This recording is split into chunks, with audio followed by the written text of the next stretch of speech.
I think overall, we'll see lots of harmful use like we do with any technology, but I think a lot of people forget when they sort of sit down and think about deepfake or whatever other technology, and they kind of, in their mind, they sort of imagine the world in 5 years where nothing but deepfake technology has advanced, right? In reality, society is one big organism and everything kind of moves fluently together. So I'm optimistic that we will see huge benefits from this technology over the next 5 years, and we'll be able to reduce the harms in a meaningful way. All right, welcome to today's VidTao Podcast. This is VidTao Co-Founder Ian Nagy, and today our guest is Victor Riparbelli. Victor is co-founder and CEO at Synthesia.io. And in case you haven't heard of it, Synthesia is the #1 AI video generation platform. So it makes creating realistic talking head videos with amazing lifelike voices and face as easy as writing an email. It's pretty amazing. You might have seen the commercial that they did with David Beckham, where it was a commercial actually for a malaria nonprofit. And David Beckham speaks 9 different languages using Synthesia's technology. You'll see it on Reuters, on BBC. They're experimenting with some of this stuff now where they're basically, you can have a realistic talking head video with facial expressions, the vocal intonations, everything. It's amazing. And in this podcast, we're going to talk about how they're doing it and just how this idea came to be and how they've launched it and are scaling it and really changing the game for video creation. So can't wait to share the episode with you. Let's dive in. This podcast is brought to you by VidTao.com. VidTao is our free YouTube ad library and spy tool, research tool. It's VidTao.com. At VidTao, we have close to 1 million unlisted YouTube video ads that you can search, find, discover how they're doing on a day-by-day basis, so you can really see what ads your competitors are running, see ads in different markets that you can model to create new winning ads for yourself, and a whole lot more. It's all there inside vidtao.com.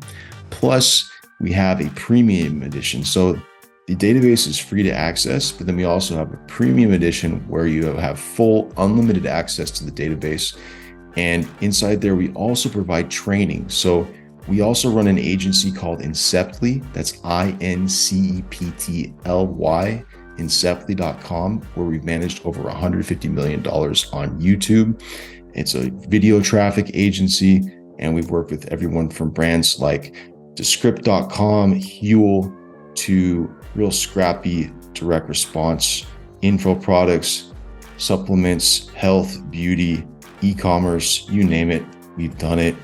And love sharing what we've learned. Every week we drop new training in there, everything from YouTube ad media buying to running e-commerce creatives on YouTube to hardcore tracking and attribution tutorials to really level up your data science game for advertising and everything in between. Right now, as we speak, we're working on a training regarding YouTube Shorts. Hopefully we'll be live by the time you hear this. On and on and on. This is our passion, is video advertising, and we want to share it with you inside of VidTao Premium. And actually right now, for a limited time, you can get access to VidTao Premium for a very special price. So if you go to vidtao.com, sign up for free, check out the database, upgrade to Premium for this very special price, so you get access to all of the database and all the trainings. And also wanted to add that at Inceptly, we do free brainstorm calls with clients like you. So if you ever want to get help or ask questions about your YouTube ads, your video traffic on other platforms, we're available to chat. Just go to inceptly.com/call, CALL, and set up a time to chat. It's free and would love to speak with you. Our team's waiting to speak with you. So without further ado, let's get into the show. Victor, welcome to the show. Thanks for having me, Ian. Appreciate it, yeah. And so I think probably the first thing I ever saw from your space, and I didn't connect it with you and with Synthesia, was the David Beckham video. So was it 2019? Is that right? Yeah, 18. I think it actually came out in 18. Okay. It's some years ago for sure. Yeah. But basically, so you had him speaking, was it like 9 different languages? Yeah, 9. Yeah, 9 different languages, talking about with these malaria survivors, just urging the world to basically become aware and help eliminate this, scourge that kills millions of people every year. So, I mean, a fantastic Obviously, fantastic mission. And then the technology that you use to execute this is unbelievable. And so how did this idea to collaborate in that manner, how did this all happen? Like, how did you get there? Well, I mean, it's been quite the journey. So we've been building for 5 years. I guess the kind of the compressed version is that back in 2016, I'd kind of been doing, worked in different like SaaS companies, had a few of my own things back in Copenhagen where I was from. And I kind of had the realization that I love building product and I wanted to build a company. But I also had this big personal interest in, sci-fi, the weird, wonderful future of technology and a lot of the cool stuff that I'm very lucky to work with today. And I wanted to combine those two things. I didn't want to pick and choose. So I moved to London to start a company, and I wanted to work in like sci-fi tech. So I usually think of it myself. And I started out working in virtual reality, augmented reality. This was, the first hype cycle before it was called the metaverse. I learned a lot there, and I got very interested in especially the underlying sort of AI breakthrough that enabled some of these first devices like Oculus to actually work. That's like computer vision technology that's under the hood there. And especially if you could take those technologies and apply them to video, which was already a big market back then, and of course, like growing really, really rapidly. And, I think today we have TikTok, the world's biggest social media, which is almost entirely video, right? There's almost no text left in the interface. I met Professor Matthias Niesner, who's my co-founder today. He was the first one, I guess, to really show the world like deepfake technology, a word we probably can't escape. Back in 16, he released a paper called Face to Face in an academic context when he was at Stanford, kind of showcasing video generated by AI. And when I saw that, I saw magic, and I just knew that I had to build something around this. I didn't know exactly, what it was going to look like in a product, but I felt like this to me it gave me enough conviction that AI is going to be a fundamental part of how we create content in the future that I felt like I wanted to dedicate, a part of my life to try and build a product around it. So that was actually kind of like the inception. We gathered an amazing team of commercial, technical folks, and the mission we all gathered around was we want to make it easy for people to make video, right? But we don't think of that as like smaller cameras or better iPhone apps. We want to build technology that can replace cameras, microphones, and any kind of physical recording process. So that's actually what we set out to do back then. It's still what we do. The first 3 years was this sort of wilderness period. That's where we did the David Beckham ad where, we're building the technology. And as we were building the tech, we were also developing our thesis around how do we get product market fit? How can we sell this technology to people and they'll get value out of it? And the first step of that was this much more handheld version of the technology where, we could take a video like we did with David Beckham. We could switch out the language and reanimate the face to sort of make it look like you were speaking in a different language. And we did that for a bunch of advertisements. We did it with David Beckham. That was like, I think one of the first times people saw like deepfake tech used for good, which was interesting. And of course, it was fantastic to work with Mr. Beckham himself on such a good cause. And from there on, we kind of kept on developing the technology and got it to a point where it really could scale. And that's where we got to the text to video product that we have today. And that I think we're known for now, which was a different proposition. The Beckham video was like one PhD spending 5 days on a 30-second video. Now, we kind of flip that equation around and anyone can go in and type in text and get a video out. So it's been a fun journey of, exploring many different product avenues we could have gone down, figuring out where is this tech really valuable, especially taking into consideration sort of how mature is the AI, right? There's definitely still some way to go before you can generate like Hollywood films on Synthesia, which certainly is the vision in 5-10 years time. Wow, that's crazy. I think I saw you mention somewhere else too about, first of all, what an amazing journey. And it's crazy how, so did you have the idea before you met Professor Nielsen, correct? Nielsen, sorry. I knew there's that weird, the German letter that like 2 S's in there. It's actually a side note for people, go check out that video. Was it 2016, I think? where he released that, and there's millions of views on that. And the comments there's thousands of comments, and people are freaking out. People are seriously freaking out, and for it, rightfully so, it is it is somewhat terrifying technology. And I know that, you have a real strong commitment to, ethical guidelines to make sure that it's all consensual, et cetera, et cetera. But obviously this is tech that exists outside of synesthesia in some respects as well. So it is kind of terrifying. So when you saw that, were you already in contact with the professor or you were? Yeah. So I met, a lot of people working computer vision. I think for a year I was working in London on various projects as a consultant, like the government, big tech companies.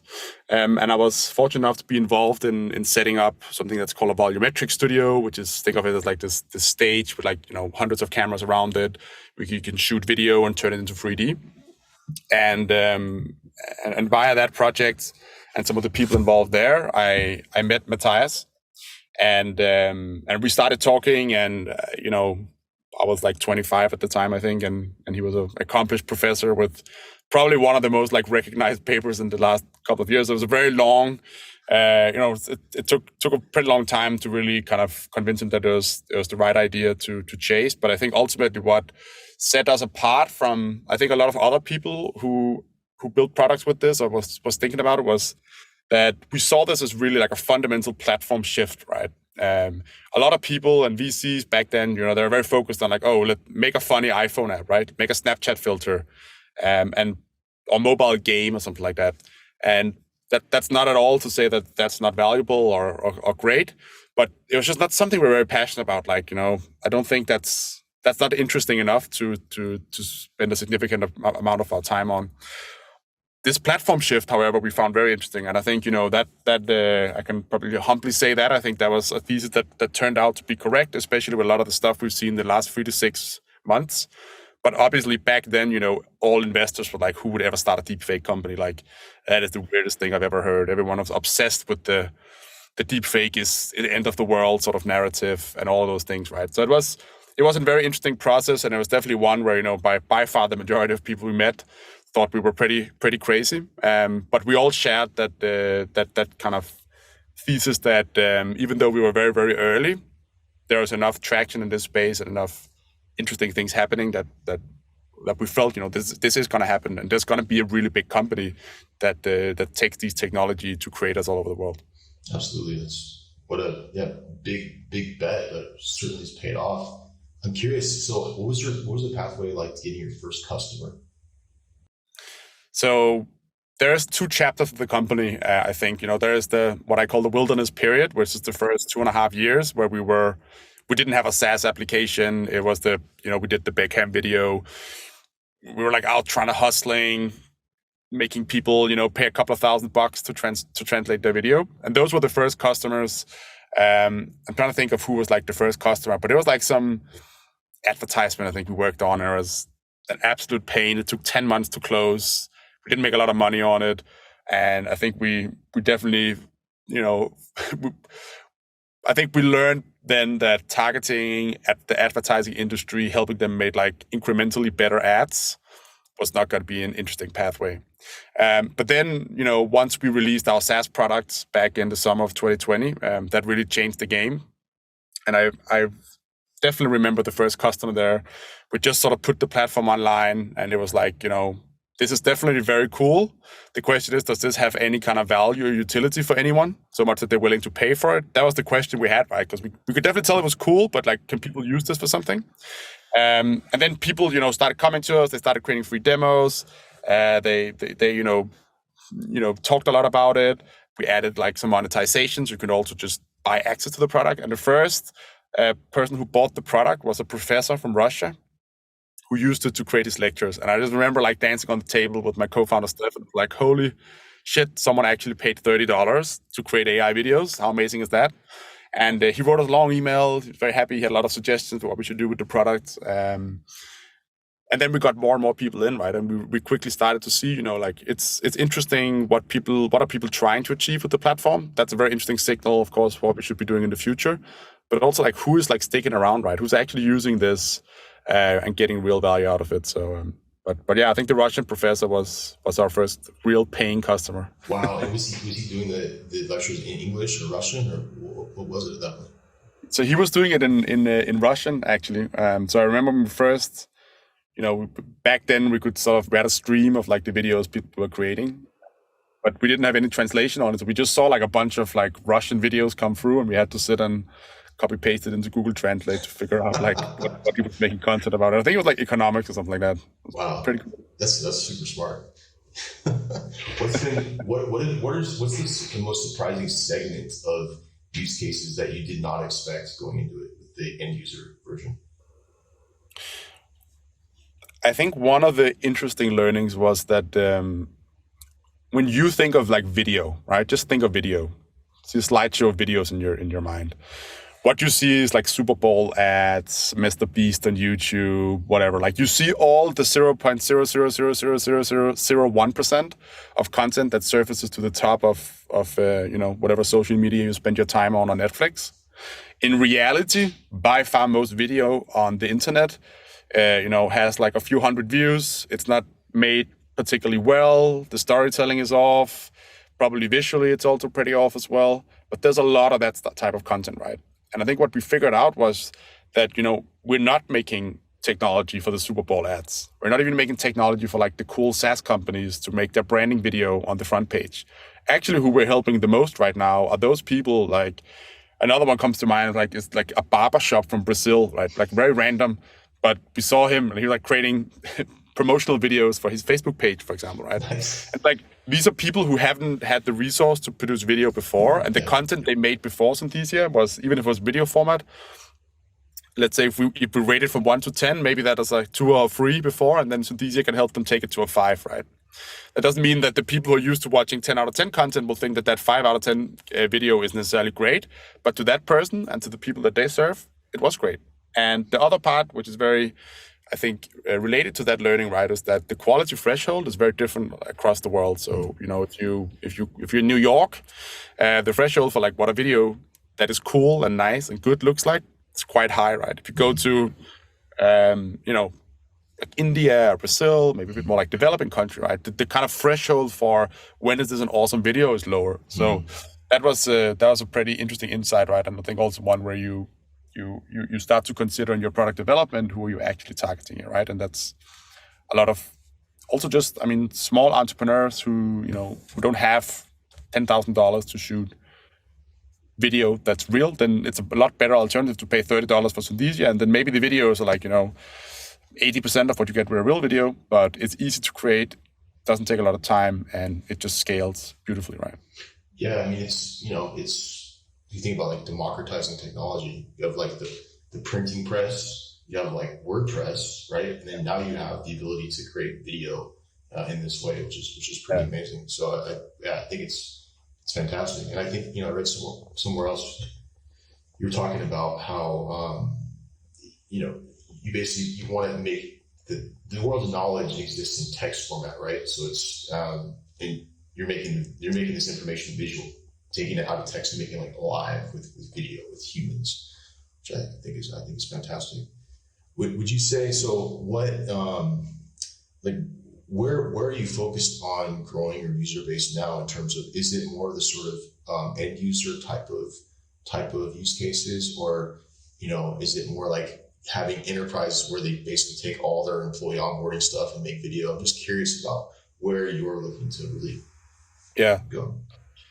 It's a good question. I think, the beauty of having a product-led product is that you can serve kind of like different segments, right? So, we have a fair amount of enterprise customers, a good amount of personal plan users as well. I think more than the specific sort of segment we're focused on, I think we're more focused on the end user, like the person actually creating the content, having the best experience. So when we first launched the platform, it was very one-dimensional. You have an avatar, you can type some text and get a video out of that, right? The avatar like in the middle of the screen.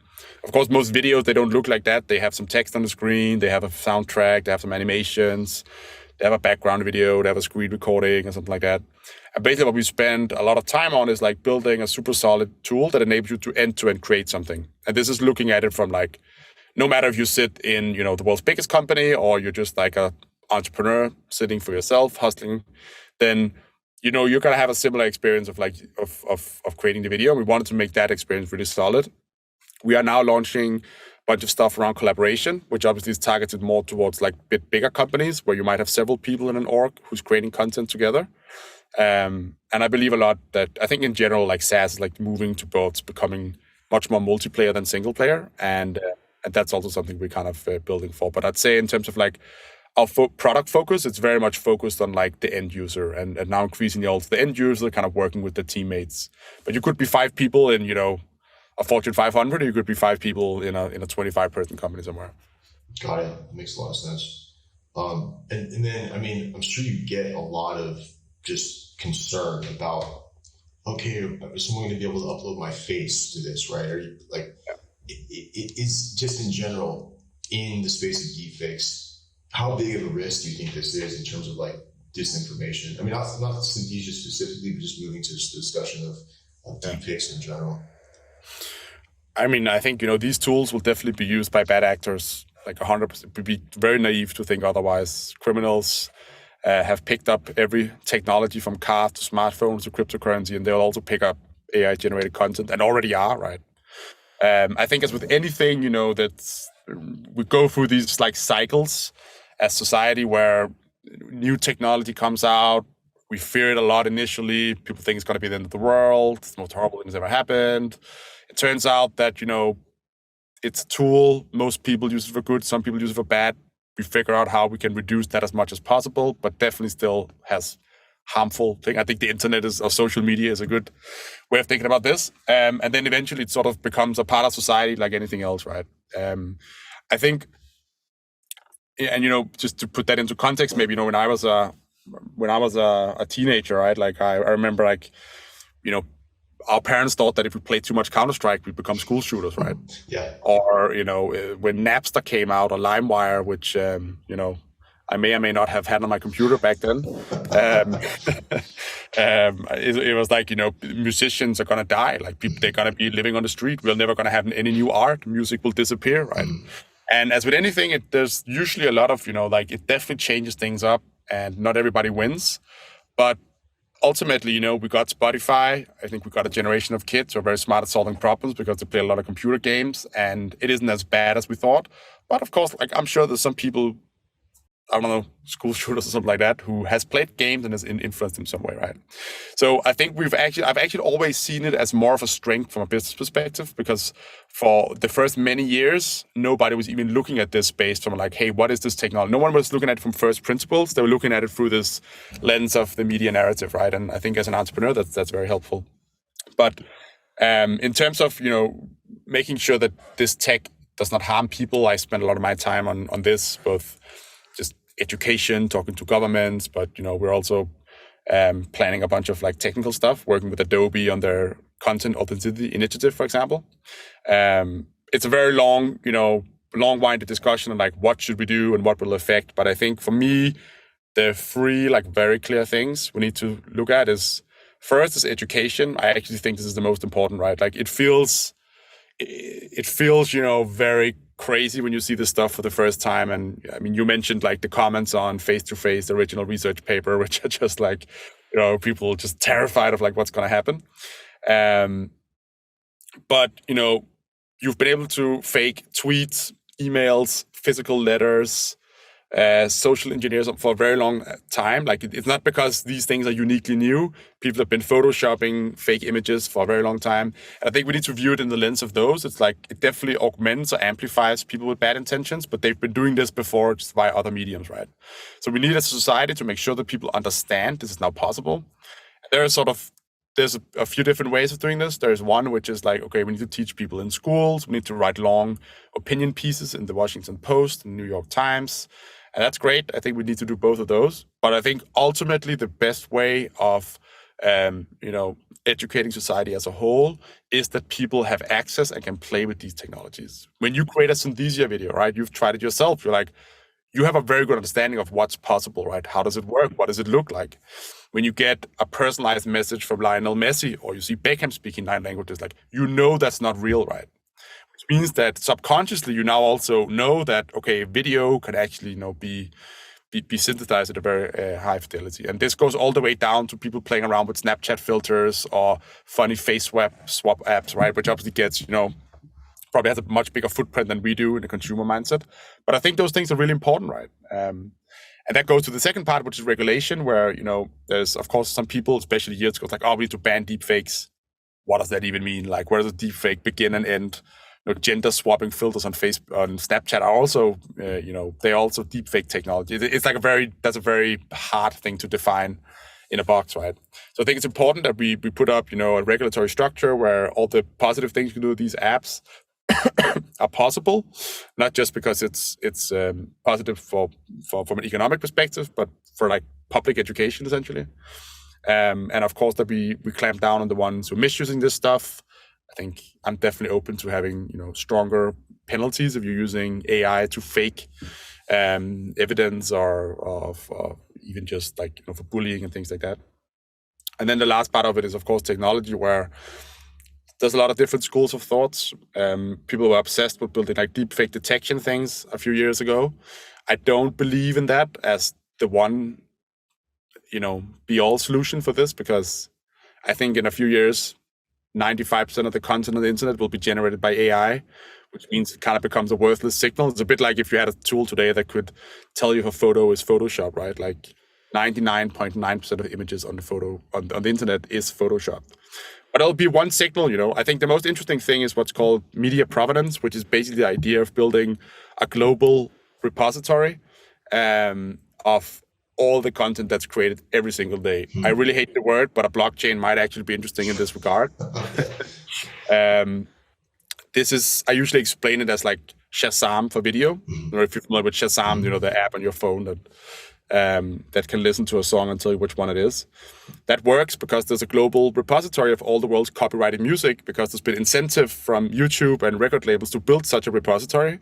And what that means is that when you if I upload a video of myself dancing to a Michael Jackson song, YouTube will detect it, they'll put it in an ad, and they'll pay the right holders, right? You can imagine a similar thing where every time you create a piece of content with a real camera, with Synthesia, that's registered in this repository, and then once someone plays this back, you can actually search this database and find out, oh, this video was originally uploaded by the BBC. It's a verified video. This video is not the original. This is a slightly edited version of the other one. And you can start to have this thing where you can have a metadata layer on the content that we consume, which could be, who originally uploaded this, when did they upload it, how was it created? And that's going to help not just with deepfakes, it's going to help us with things like people, which is the way that most people do misinformation today, right, is that they take a picture of or video of a bombing that happened somewhere, and they say, hey, this happened in Iran yesterday, actually happened in Syria 4 years ago. Those things are very difficult to verify, and that's how most people trick other people today, right? So I think a system like that is, of course, technically incredibly difficult to build, but I think we have proven that it is possible. There's not like, it's not a trivial amount of music if you take all the copyrighted music in the world. And I think, some of the big tech players will and can build this in the future. So I think overall, we'll see lots of harmful use like we do with any technology, but I think a lot of people forget when they sort of sit down and think about deepfake or whatever other technology, and they kind of, in their mind, they sort of imagine the world in 5 years where nothing but deepfake technology has advanced, right? In reality, society is one big organism and everything kind of moves fluently together. So I'm optimistic that we will see huge benefits from this technology over the next 5 years, and we'll be able to reduce the harms in a meaningful way. Yeah, it makes sense. It's interesting you bring that up, because I can almost kind of remember a pre-Photoshop world where, you see an image, it's like, okay, that actually happened. And now the first thing we think when we see something is like, okay, is that even real? So that makes a lot of sense. And it's interesting too. I think Professor Matthias, your co-founder, I was looking at some of his papers, he had some kind of like facial deepfake detection where you could like overlay this thing, and then if someone tried to do a face swap or something, it would mess up the resultant image somehow. So obviously there are those kind of like band-aid fixes as well, which are super interesting. That's really neat. So where do you see, you mentioned a couple of times, like 5 years from now, internet being 90% AI generated, and what's your vision for Synthesia in that respect? So I think that we're in a very interesting time right now. We're sort of, a few years ago, there's a big question mark for most people, like, are this ever going to become a thing? Are these AI technologies going to become good enough to be useful for anything? And it was sort of like, there's a bunch of people, including myself, that obviously had a lot of confidence in that. But now we're at a point where these technologies, they work, right? Like, they provide real value. There's a bunch of these copywriting tools that uses GPT-3 AI as well, like Jasper and Copy AI. Maybe you're familiar with them. They have, a lot of users. They're making great revenue. People get a lot of benefit out of the product. You have Synthesia, right? Like, people also get a lot of benefit utility out of this. So we're in the very first innings of AI-generated content really becoming a thing. What's going to be interesting now is, I think, two things. There's a business version of this, which is which players are going to become the platforms that consolidate this space, and which ones are going to die off. There's a lot of different answers to what's going to work and what's not going to work there. But then there's another one, which I think is almost even more intellectually interesting, at least, which is that I think we are very much right now in a phase of these technologies where people are kind of using them like you would expect them to use it to some extent, right? So people are kind of creating video content, in the case of us, which is, it's a normal video, you download it, it's an MP4 file, you play it from A to B, and you upload it to your website. That's great, but the fact that this is all generated by software, right, has huge implications for all the stuff you can do with this as a medium. MP4 files, MP3 files, WAV files, video, audio as we know it today, right, is inherently constrained by the fact that you're working with a physically recorded asset. Another way of saying this, a bit easier way to understand, is like the first websites, they look like a newspaper on a screen because that was sort of what people could imagine, right? Then what happens since is that websites, they are very different from a newspaper. They can change all the time, right? It's a dynamic, it's a dynamic thing. You can put video on it. It can be personalized just to you. It can update itself depending on where you click on the page. It can do all these things that you cannot do with a newspaper, which is a printed piece of paper that you send out to someone, right? Same thing with film. Like the first films people recorded were people were literally filming theater plays. Because, like, what else would you film, right? Then people figured out, actually, if you're not constrained to live performance, you can film it from different angles. You can use very primitive visual effects to trick the viewer into thinking that something is not real. That's where the whole creating, fake content to some extent that started with filmmaking, right? And I think we're going to see the same things here where we're scratching the surface now, but why would you send the same video to all of your customers, all your employees, right? That's an artifact of working with physically recorded assets. Why would it not be personalized to them? Why would the script not be rewritten by AI for every single one of them? Why is it not interactive? Why does a video have to have a frozen screen after you're done playing it? Why is the avatar not just sitting there?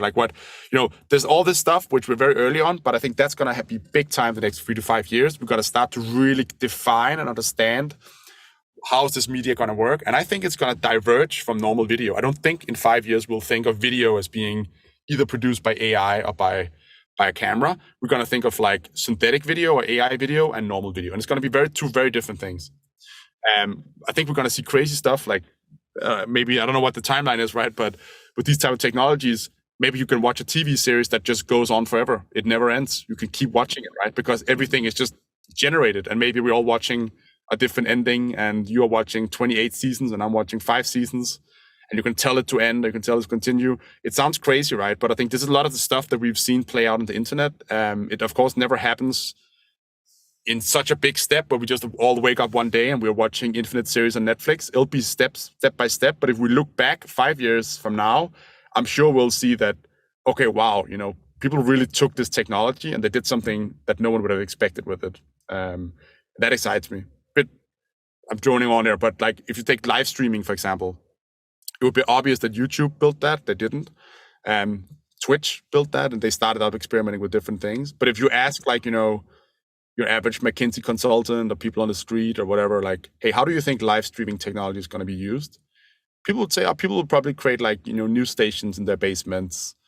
They'll do the things we know we can do with live TV or sports or something like that, right? No one would ever have predicted that the $1 billion use case would be to watch other people play computer games live, right? That was completely non-obvious. Yeah. But that turned out to be the thing, and I think we'll see similar kind of things happen in the space of generative content.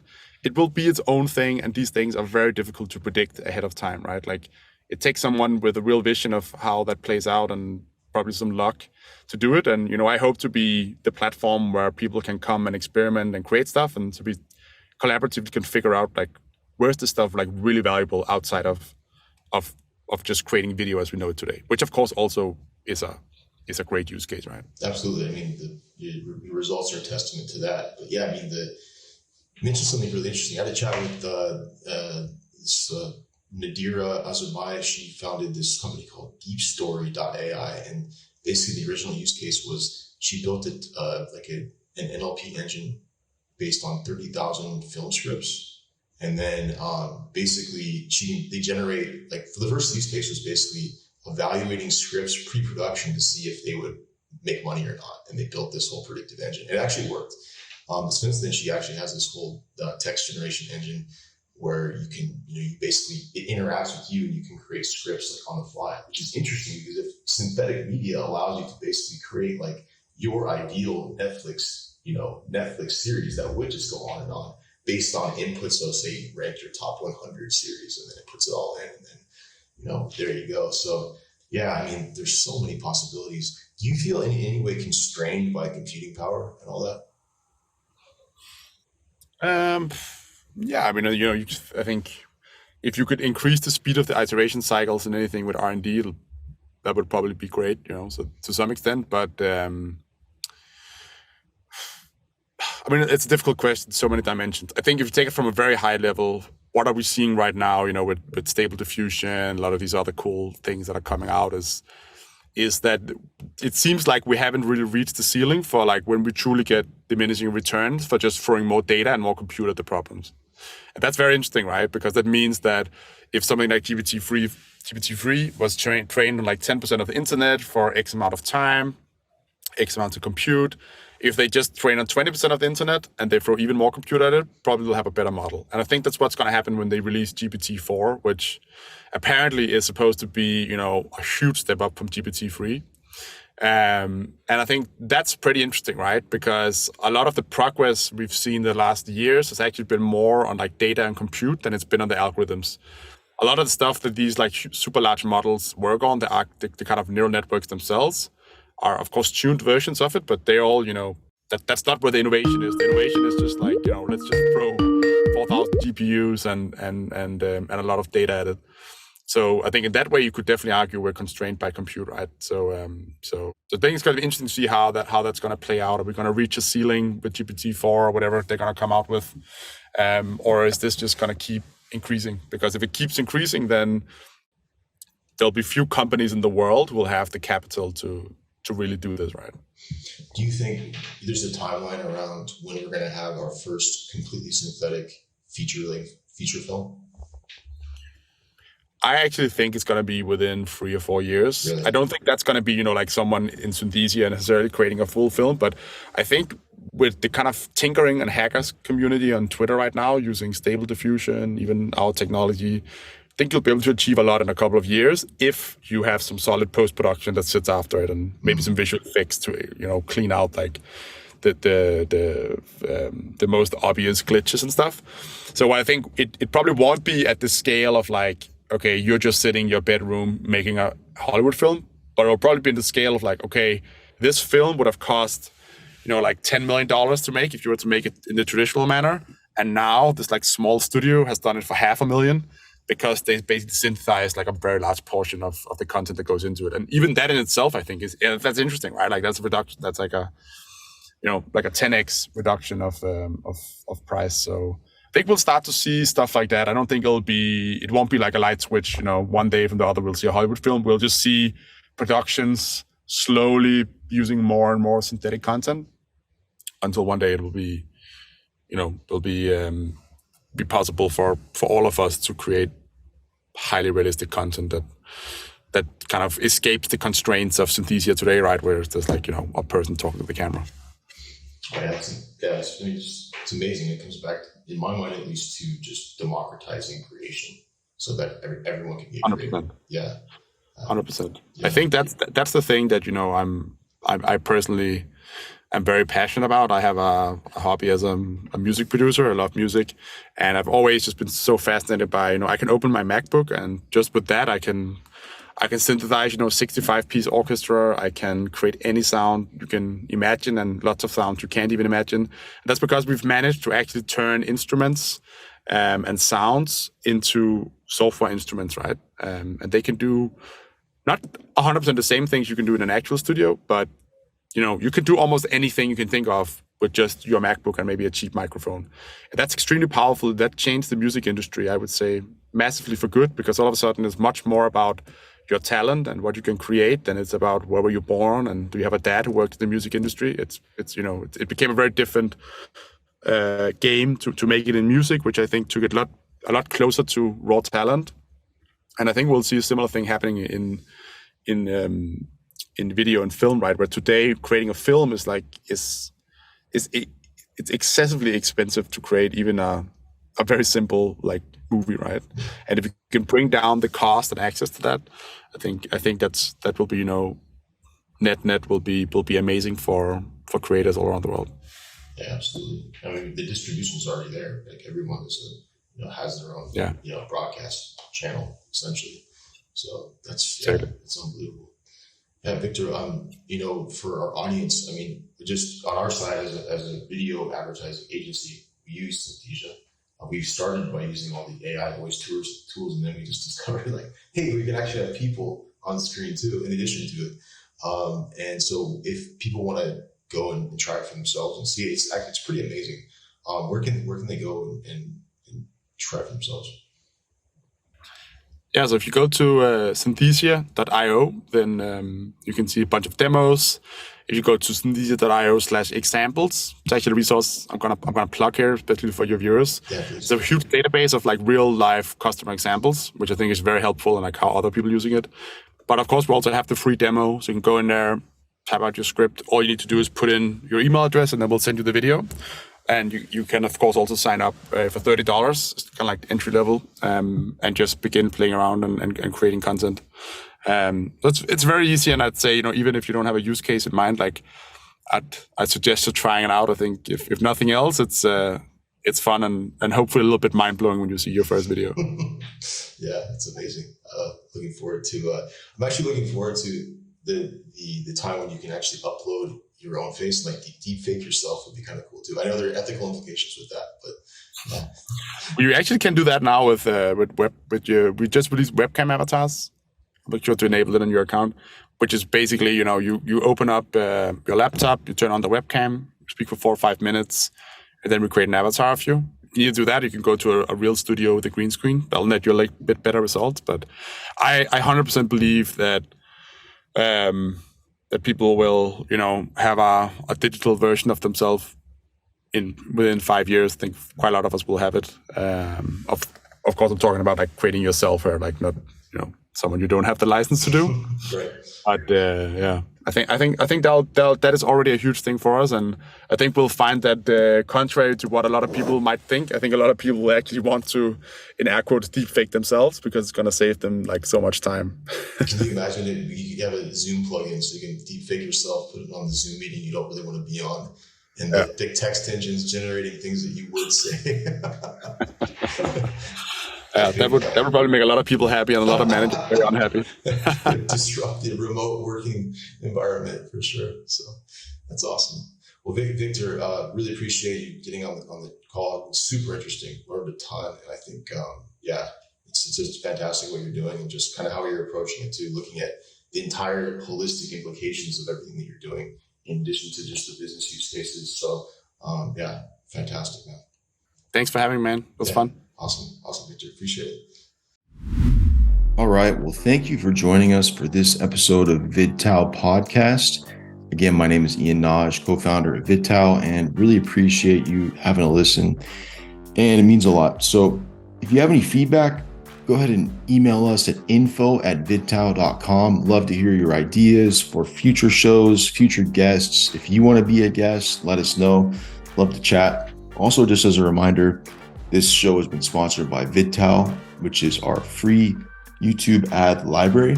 VidTao.com. Again, you can go to VidTao and look up over 1 million ads at this point inside of VidTao. And they're all unlisted YouTube ads. You can see what your competitors are running, track the results on a day-by-day basis, find new ads inside of our YouTube ad library, VidTao. And we also have a premium edition of VidTao. So the library is free to access, but for full unlimited access to the library, we have a premium edition of VidTao. And we also have training from our Inceptly.com agency, which is our sister company to VidTao, where we've managed over $150 million on YouTube. We provide training on media buying, creatives, tracking, copywriting, everything in between. It's all there inside of VidTao Premium. And right now we're running a very special deal on VidTao Premium, and you can go claim that right now at VidTao.com. When you sign up for free, you'll see the offer to join Premium, and go there and check that out. And last thing, we also do free brainstorm calls with our agency Inceptly. Go to Inceptly.com/call. And we love brainstorming with you on your video advertising and just marketing in general. Love to chat. So Inceptly.com/call, CALL. Would love to speak with you. So thanks again for joining us, and looking forward to the next show. In the meantime, have a great week.